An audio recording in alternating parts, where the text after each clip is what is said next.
You are listening to Conversations on the Rocks, the podcast where my guest chooses the topic, and I am your host, Kristen Dokas. This week, the discussion revolves around how to spot a fake and how to spot an expert. During troubling times or when little is known about a topic, it seems like these so-called experts come out of the blue to offer their expertise and wisdom. But how do you know if they're really an expert on a topic or if you're falling for fool's gold? So grab your favorite cocktail or a cup of joe and let's get started. Greetings, everybody. This is Kristen, and today I am joined by Connie Chesner, who is the Performance Enhancement Specialist of Armored Team Building. Welcome, Connie. How are you? I'm doing great. How are you doing? I am right as rain, as my grandmother used to say. Why don't you tell everybody a little bit about yourself, and then we're going to get kicking on this great topic that we've got today.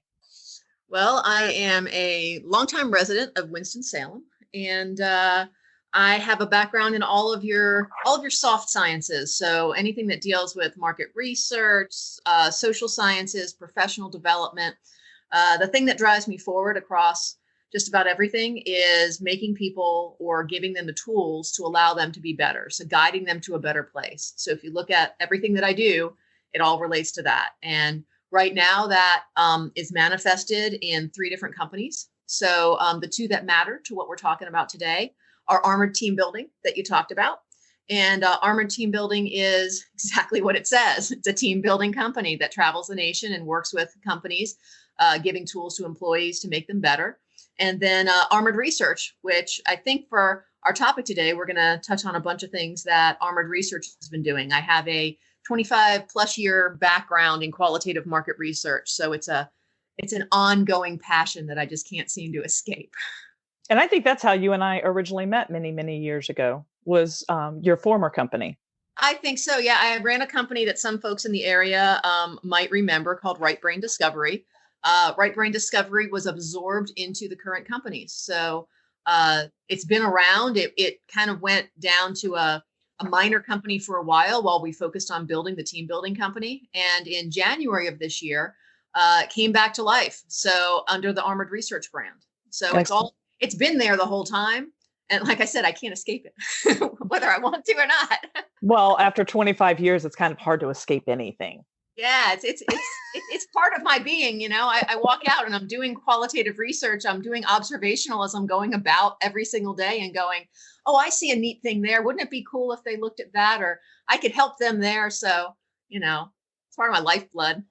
So what we're talking about today is a really interesting topic, because only thing that many of us can relate to what's currently going on right now is the last economic downturn, which was in 2008. And ironically, 2008 was when I launched my original marketing firm, Twin City Sales and Marketing, right? Mm-hmm. And the turn in the economic situation now has created this opportunity for me to once again open up my marketing firm. It's under a different name now to incorporate more of the things that I can do. But I remember back in the topic, in case that was a cliffhanger, everybody, is how to spot a real expert. And I remember back in 2008 was really the beginning of social media as we know it today, Facebook, right? And it was at that time that it was also a big problem, was everybody was slapping a shingle over their door and calling themselves social media experts when they had actually never had any activity in it. So I think this is going to be a great topic. So I'm going to turn it over to you, and we're going to talk about how to spot a real expert. Well, I think that it really is everything old is new again, right? So we are going to see these things in cycles. And I think the cycle that we're in right now, you bring up a great point. So in downturns and pieces where times where people feel that they need to create a new image, create a new package for themselves, put themselves on the market and push forward, you're going to see a lot of, oh man, here's an old fashioned word for you, charlatans, right? So there's a word you don't hear very often. But it's a great word. It's a great word, and it's very descriptive. Everybody kind of knows what that means. So as we've come into this, I would say over the past, let's say 5 to 7 years, you've seen this kind of ratchet up. And what we're going through right now, this very intense, stressful situation has seen it even ratchet up even more. So we see that kind of trajectory go up. Is the idea of a need for increased credibility and expertise. So clarity of information. What does it mean to be credible? And who can call themselves an expert? Because that word expert has become tossed around and it's become watered down. And everybody's an expert right now. Right. I saw an advertisement for a webinar in my social media feed this morning, and it's someone that I know is not more than 2 to 3 years into their industry, and they claim that they are providing expert advice on something. And I go, well, 2 to 3 years in feels a little bit thin to me to be holding that rank. I'm sorry. I was going to say the word that always makes me crazy is guru. And that was Yes. a lot with the, like, especially in the social media field back when I was talking about that time frame. I'm a social media guru and it just drives me insane because my attitude on that is you can call me a guru. I cannot call myself a guru. That's like, it's so egotistical. Well, and I think what happens is it's this. We were talking about, what the impact of fear is and uncertainty is. And the more people have that, the more they feel the need to have to shore up and provide their own labels. So in addition to credibility and expertise, there's been this like parallel thing happening out there in society of, become your own brand. Everybody's branding themselves now. I mean, think about a decade ago, you didn't brand yourself until you had Facebook and LinkedIn and all these pieces. It used to be that your reputation was what other people said about you and how they said, you know what, you really need to talk to Kristen because she knows her stuff. Okay. Oh, and I've used her. I've hired her. I've engaged her in some way.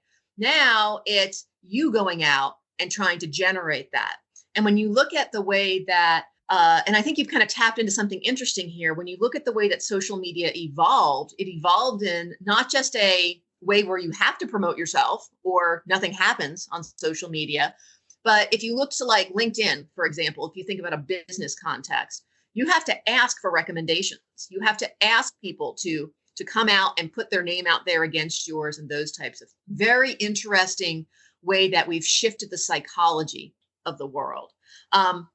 So the way that we've kind of approached that right now, okay, so we get back to the topic of what we're talking about, how to really spot a real expert, is we took after 25 years, I've been called an expert in many cases around market research. So we've taken that knowledge base that we have and we've said, what's happening in the market right now?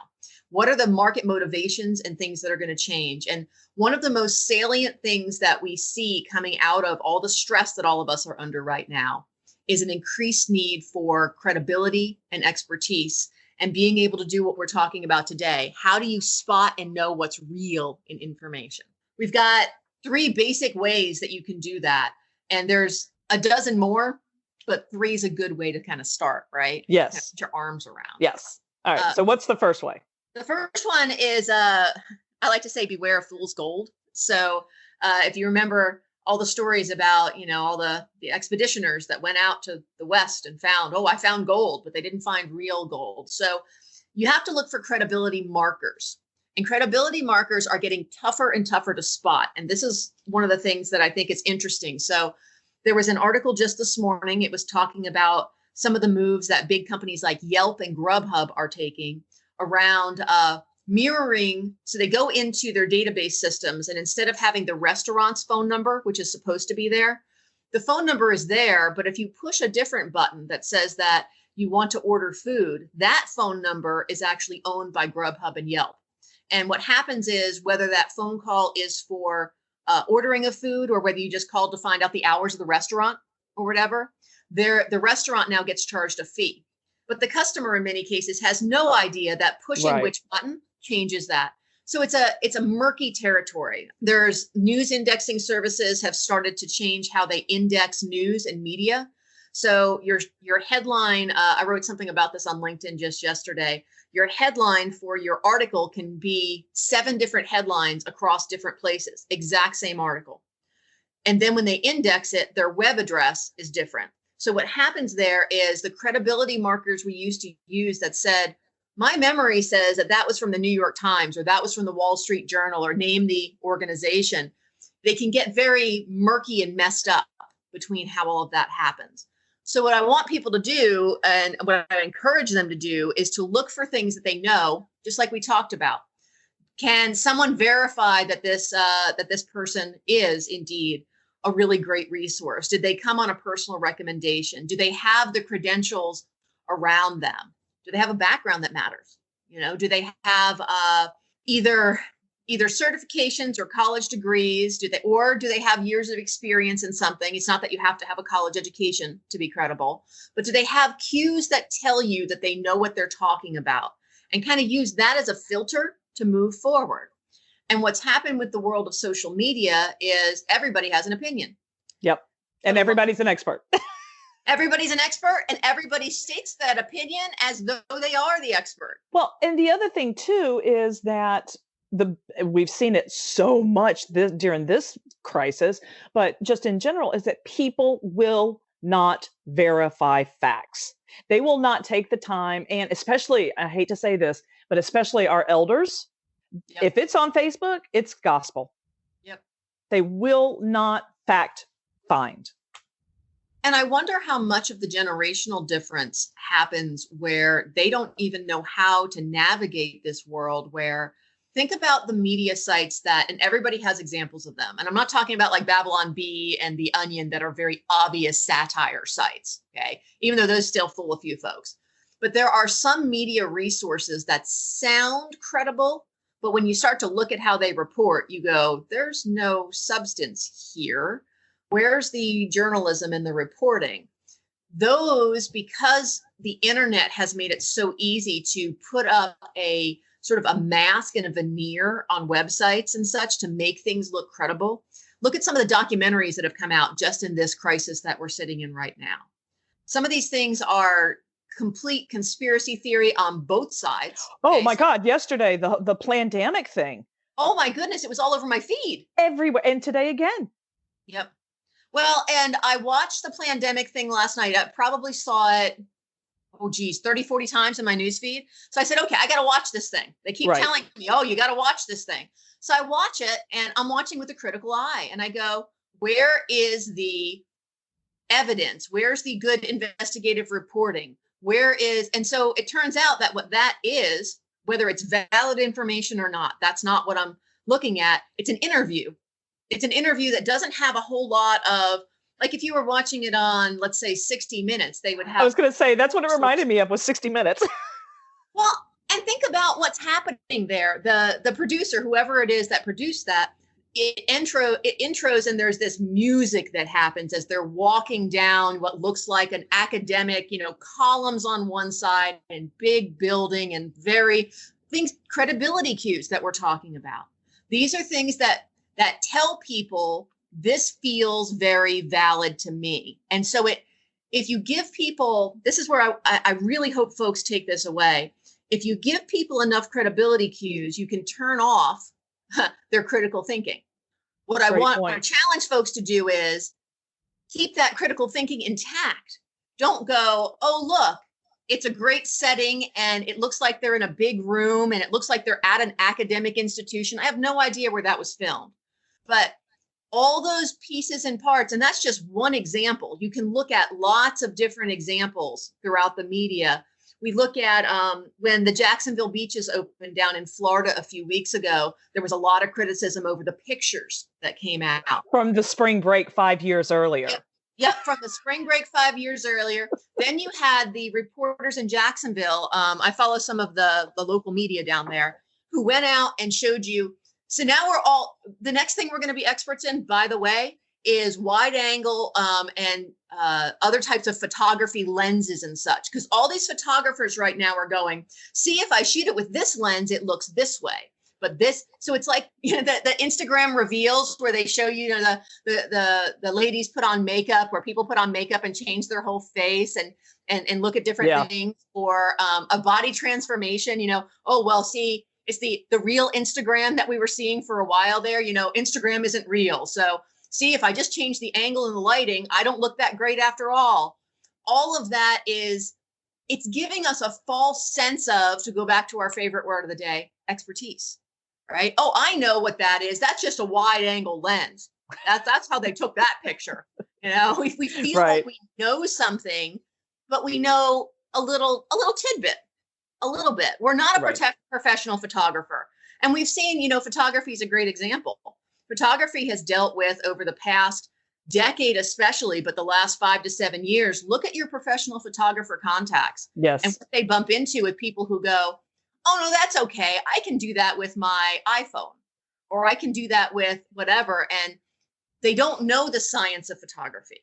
They don't Absolutely. know the detail Yeah. of what it means to get that out there. So looking for those credibility markers, in photography, I think that's a great example, really. It's, how do you know who's a good professional photographer and who just went out and bought a good DSLR and, picked up a few tricks? We all saw that same picture. Everybody has seen it, of put the family on the train tracks and take the perspective picture of the family shot. And now Yeah. I'm a photographer.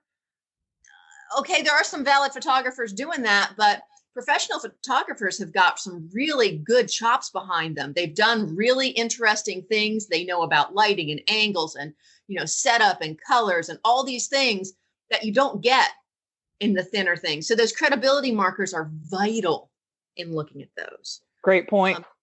I'm Eugene B. Sims, and my award-winning blog, WheelersDog.com, is now a full-fledged podcast. Wheeler's Dog Podcast, available anywhere you get podcasts and YouTube.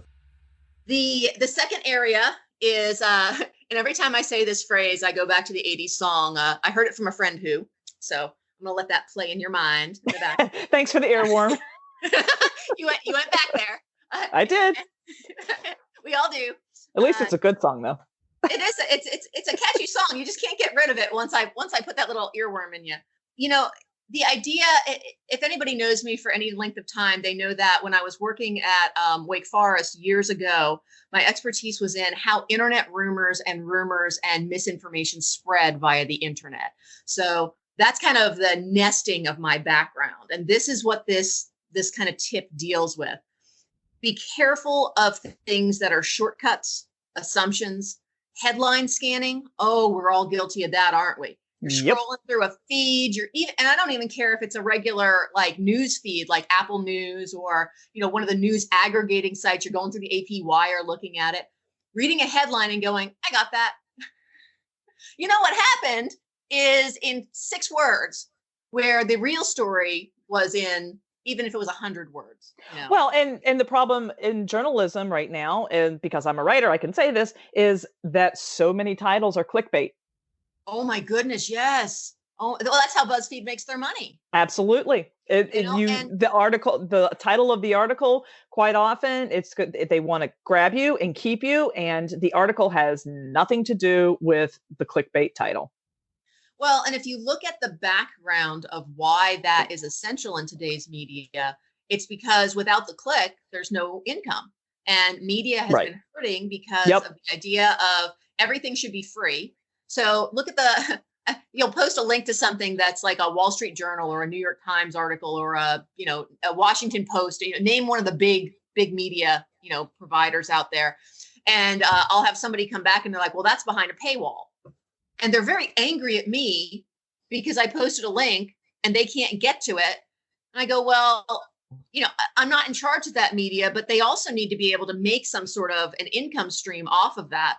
Right. The clicking and the bait and the piece of the clickbait is the idea of, even if they can't get your subscription money, which is the ideal, they can get money off of every click and every share. Right. And it's like the modern form of syndication. Yes. And there was sorry. No, go ahead. There was an article a few weeks ago from one of our local media companies. I won't list their name, and it had something to do with one of the townships. And the title, if you were to look at the title and read the title, it would have come close to inciting a riot, because what the title read, and I can't remember now, and what the article actually was, were two completely different things. Oh my gosh. Well, and the interesting thing about that, the third tip And we can jump back and forth between the three of them. But the third tip is something that some folks have probably heard about already. It's called the Mandela effect. And it deals with false memories and how our memories can get linked to things that didn't really happen or connected in ways that you wouldn't expect normally. Right. So our brains are constantly indexing information. And as we index information, so think about your example, a headline that doesn't match an article. Which one is more memorable and easy for you to recall very quickly? The headline. So the headline is what you remember, but when you go into the content, if it doesn't match, your brain almost doesn't know, because our brains are very logical in how they index. It doesn't know what to do with that information. This doesn't match that. Where do I put it? And what do I save and not save? Because we're constantly dealing with lots of choices, and we're not doing it consciously, right?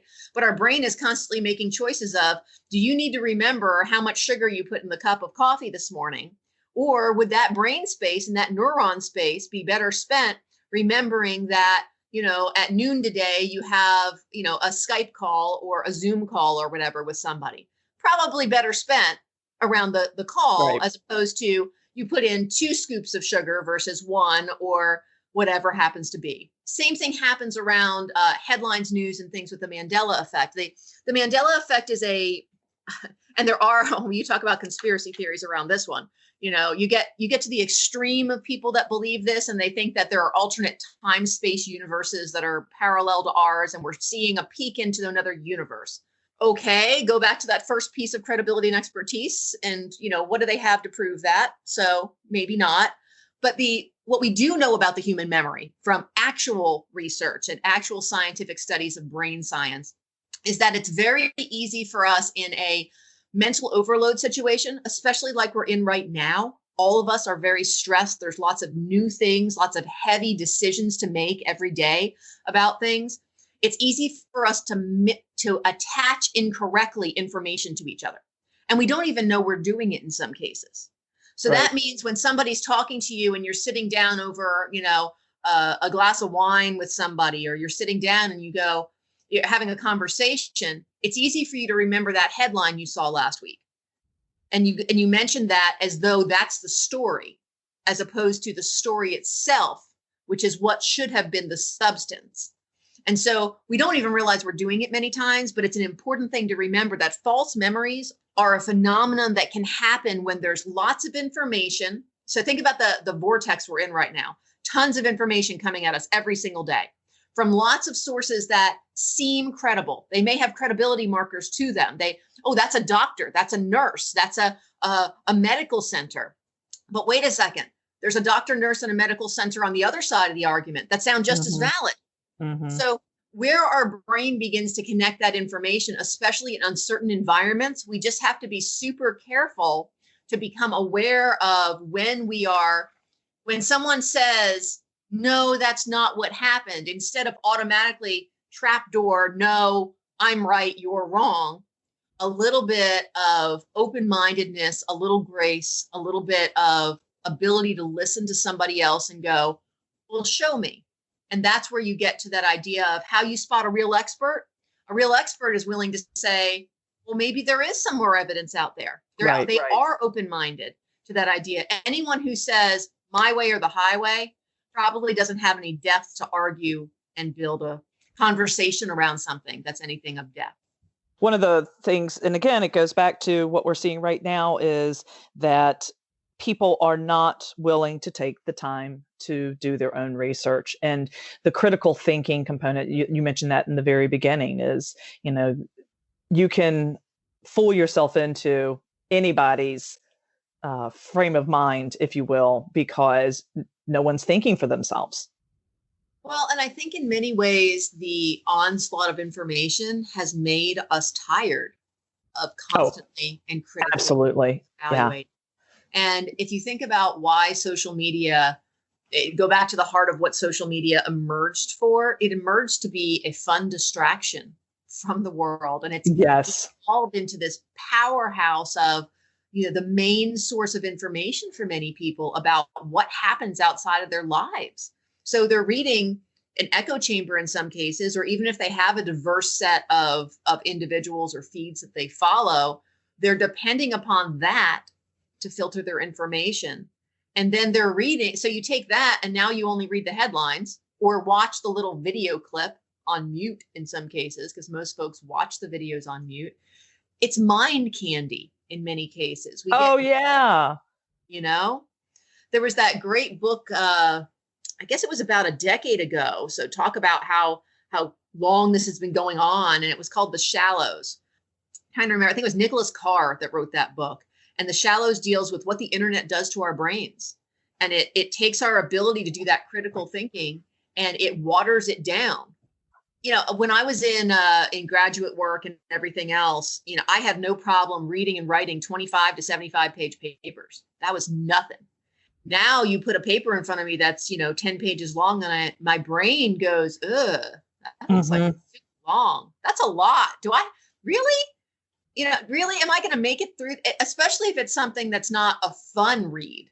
You know, that's why BuzzFeed is so addictive to people. They click over and it's, you know, 27 celebrities that haven't aged well. Yeah. So not only is it not an article, it's a bullet point list. I mean, it's the dumbing down of society. Yep. I mean, it's actually really sad. I'm kind of joking about it, but it's really, really sad. Well, and think about what that does in terms of the idea of real experts. When you're going to BuzzFeed and you're clicking through, to your point, a bullet list without any real content there, and that's what you're conditioned to. Somebody comes with real content and they want to have a real engagement, and it feels very heavy, even when it should just be a normal interaction that, you know, a decade ago or 5 years ago would have been fun to have and fun to kind of build out together. It's an interesting turn that we've taken. So we're coming close to the end, believe it or not. What can you give us, just, you know, go back over the points that you made and just some closing words on what you expect that we're going to see here. And I want to point out that it's, as it relates to with unemployment, I think the number I saw this morning is at 33 million in the United States. So, and companies are going to be very slow to rehire if they even do. So where do you expect professionally that we're going to be seeing a lot of charlatans, as you put? I mean, I've actually have heard people, oh, I know what it was. It was when everybody was going to work from home. All of a sudden you started seeing, I'm a work from home expert. You're like, really? You just got there. I know. Well, like so it's just like you said, but yeah, there were people that were touting on LinkedIn that they were work from home experts as far as telling companies how to best set up for it to be a successful venture.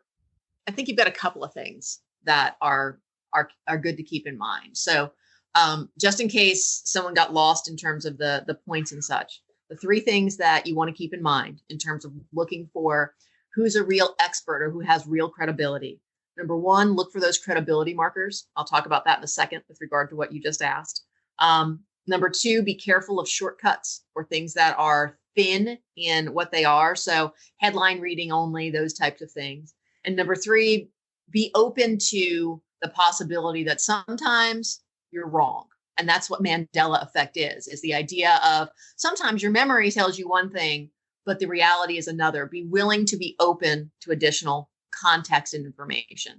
And how that relates, I think, to what you're talking about with the job market is we've seen LinkedIn has had a massive surge since all of this happened. Everybody's on LinkedIn right now and updating their profiles and sharing and going back and forth.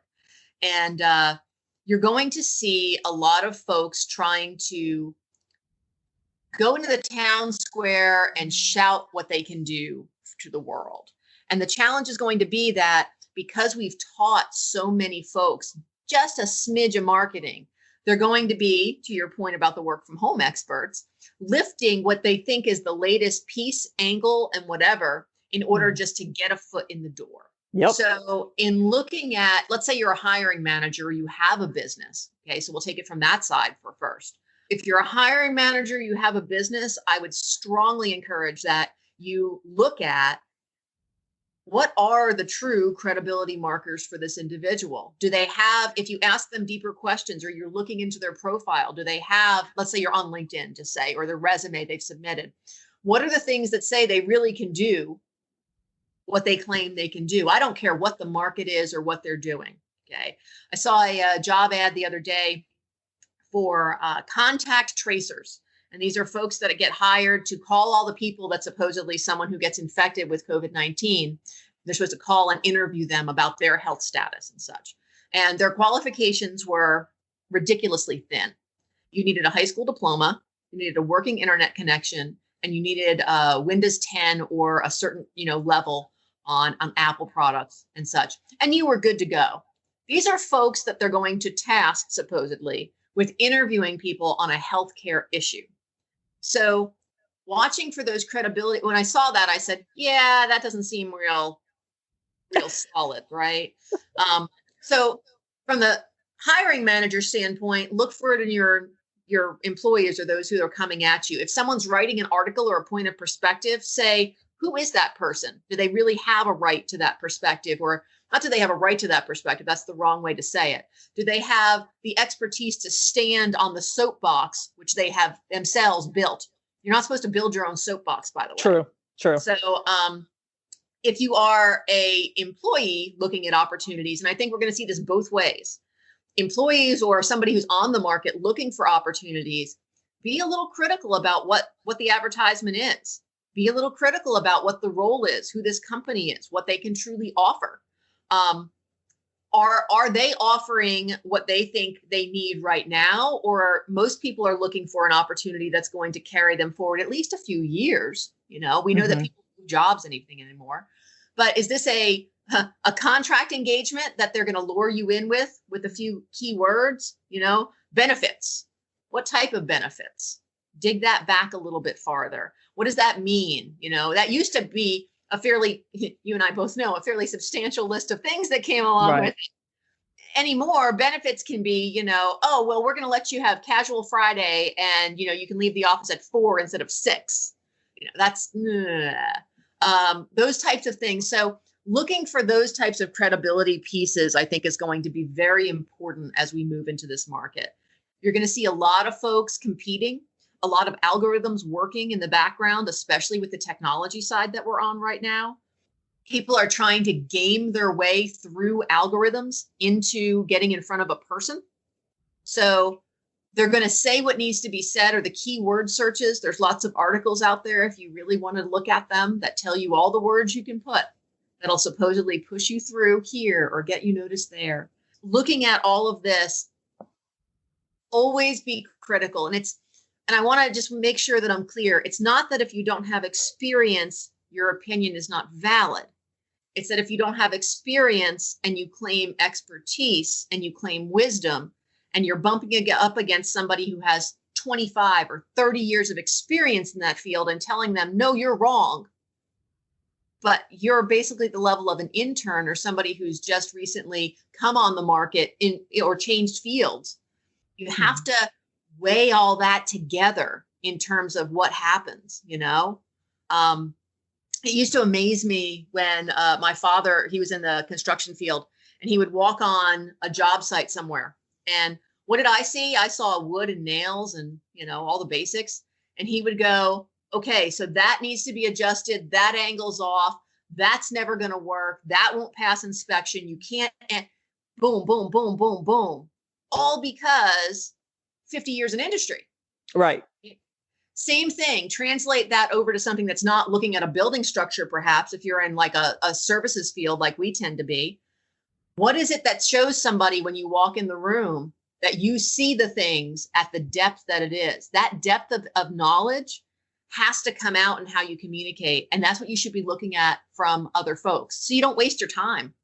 Does that make sense? Absolutely. It does. It does. Yeah. Well, I appreciate it. There's some great conversation as always with you. And I think we could definitely continue this for a long time, and maybe we'll have to do it again, but do it, spin it off, especially as we're coming out of, fingers crossed, this current environment that we live in. So again, Connie, thank you so much, and stay safe out there. Thanks a bunch, Kristen. You have a great day. And that, my friends, is a wrap on this week's show. Thanks so much for listening. You can get all of the episodes at conversationsontheRocks.com. You can also follow me on Twitter, and that's at Kristen Daukas, KristenDaukas. Until next week, keep it real, and let's hear what your story is.